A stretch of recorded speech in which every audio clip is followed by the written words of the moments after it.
Selamat pagi, selamat siang, selamat malam. Kembali saya akan berbagi cara untuk membuat daftar isi otomatis di Word. Caranya bagaimana? Baik, kita langsung saja.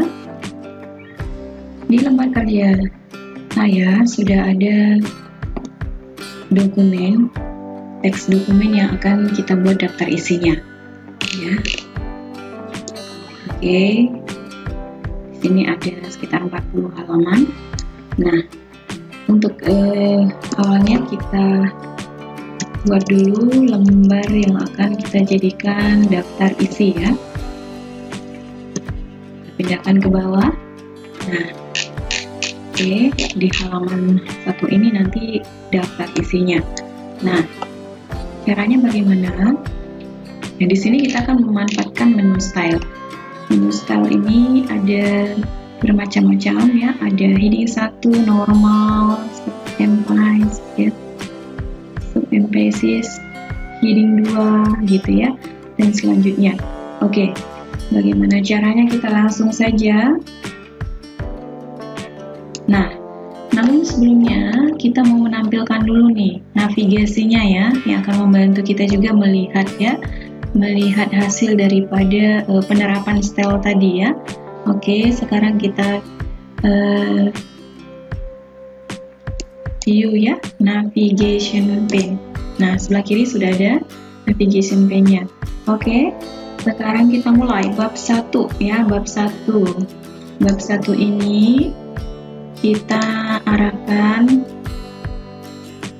ke heading 1 ya, heading 1. Namun lihat, kalau heading 1 ini kan kalau kita klik akan berubah style hurufnya ya. Nah, untuk tetap menjaga style huruf yang sekarang ini, kita klik sebelah kanan ya, penerapannya. Oke, kita ulang, kita select, baru di heading 1 ini kita klik kanan, baru kita pilih update heading 1 too much selection. Oke, ya, maka kita lihat di navigasinya juga sudah muncul ya. Oke, bab satunya sudah muncul di navigasinya. Oke, selanjutnya untuk latar belakang masalah kita atur ini menjadi heading 2. Nah, kita lihat heading 2 dan sama dengan penerapan heading 1 tadi, kita klik kanan ya, pada heading 2, baru update heading 2 to match selection. Oke. Nah, sudah jadi ya, sudah jadi. Sekarang kita ke selanjutnya ya, ke selanjutnya. Ini 1.2 ini kita terapkan sama ya, heading 2, karena dia posisinya sama dengan heading 1 tadi. Dengan 1.1 tadi, ini adalah merupakan kelanjutannya, kita klik saja. Nah, ini tidak perlu lagi klik kanan, kita lanjutkan saja ya, heading 2. Oke, karena sama dengan heading yang 1.1 tadi.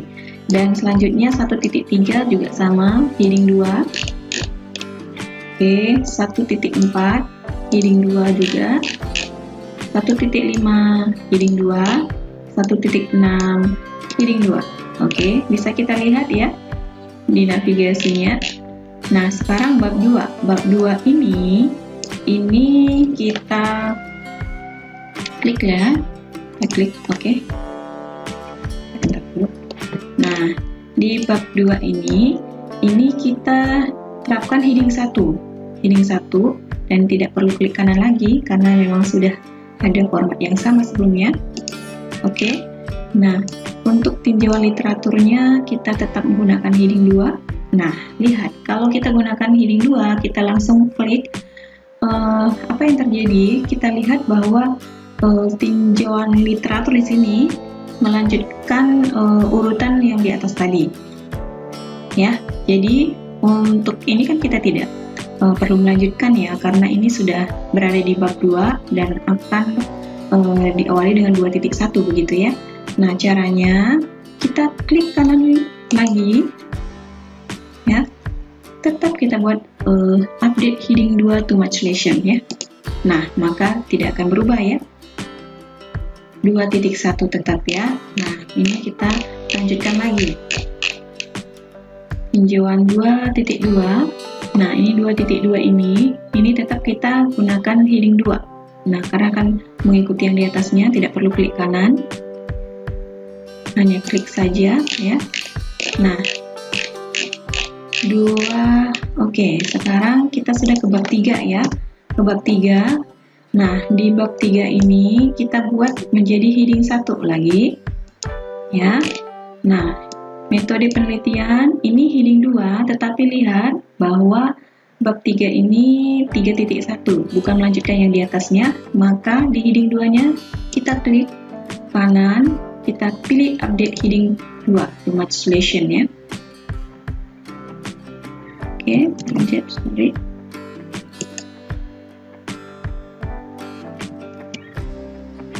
Kita ulang. Oke ya, sudah. Nah, ini agak berubah, kita geser ke kiri ya. Mungkin ada perubahan ya. Oke, selanjutnya untuk 3.2 ini juga kita terapkan heading 2. Oke, untuk populasi dan sampel heading 2.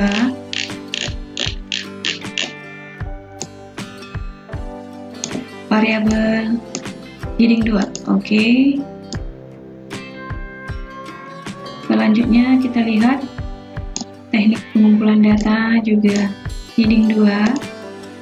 Analisis datanya juga heading 2. Nah, oke, ada bab 5 begitu ya. Bab 5 kita enter ke bawah. Oke. Nah, bab 5-nya ini kita buat sebagai heading 1. Ada lagi kira-kira di sini, coba kita cek ya. Oke, di sini tidak ada poin-poin numbernya yang mengarah ke judul ya. Oke.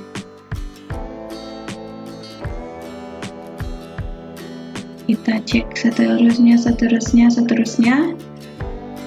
Oke, kita ke langsung penutup saja ya.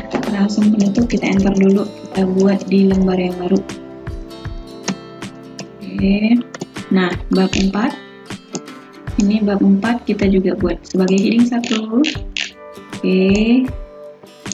Daftar pustaka ya, heading 1. Nah, setelah format style ini sudah kita terapkan ke masing-masing bab dan juga subjudulnya. Nah, maka sudah terbentuk juga di sini navigasinya ya. Kalau di navigasi ini kita bisa klik namanya navigasi ya, menunjuk ke identifikasi masalah, maka akan langsung ke identifikasi masalah. Ke pendahuluan, maka langsung ke pendahuluan bab 4, langsung ke bab 4. Jadi kita tidak usah men-scroll lagi ya, tinjauan pustaka ke tinjauan pustaka. Bab 1 pendahuluan ke bab 1 pendahuluan, begitu ya. Nah, sekarang bagaimana caranya memunculkan daftar isinya? Oke, ini tadi sudah kita sediakan daftar isi untuk lembar daftar isinya ya, sudah kita siapkan di atas. Oke, kita klik, maka di daftar isi ini kita tinggal memasukkan ya, memasukkan table of contents. Nah, ini adalah menu table of contents. Kita klik ya, klik. Nah, di sini ada jenis-jenisnya yang bisa kita pilih ya, yang bisa kita pilih. Kalau saya misalnya pilih yang automatic table ini. Nah, sudah muncul ya, sudah muncul. Oke, kita ubah lagi posisinya ke atas. Muncul. Oke, di sini daftar isinya sudah muncul ya. Contents ini tinggal kita ubah saja menjadi daftar isi begitu ya, daftar isi. Oke, kita atur letak tulisannya itu center. Oke, nah sudah ada daftar isinya. Nah, kalau kita misalnya melakukan perubahan nih, ini misalnya latar belakang masalah, kita buat saja misalnya menjadi latar belakang begitu ya. Kita delete masalahnya, baru kita lihat apakah berubah. Nah, belum berubah, tetapi ada caranya untuk mengubahnya. Oke, ya. Nah, muncul update table. Klik update table. Nah, kita klik yang kita klik yang kedua ya, bukan hanya nomor halaman saja, tetapi isi dari semuanya. Update enter table. Maka kita lihat bahwa latar belakang masalah tadi sudah berubah menjadi latar belakang. Dan apapun yang akan kita lakukan perubahan pada dokumen ini, baik itu mungkin ada perubahan nomor halamannya gitu ya, itu akan bisa diupdate langsung di daftar isi ini. Selanjutnya kita lihat. Nah, di sini bab 1 pendahuluan begitu ya, bab 1 pendahuluan. Kalau kita lihat di navigasinya ini kan bab 1 pendahuluan juga. Nah, bagaimana kalau misalnya kita mau ini naikkan ke atas begitu ya, bab 1 pendahuluan, tapi di sini tetap.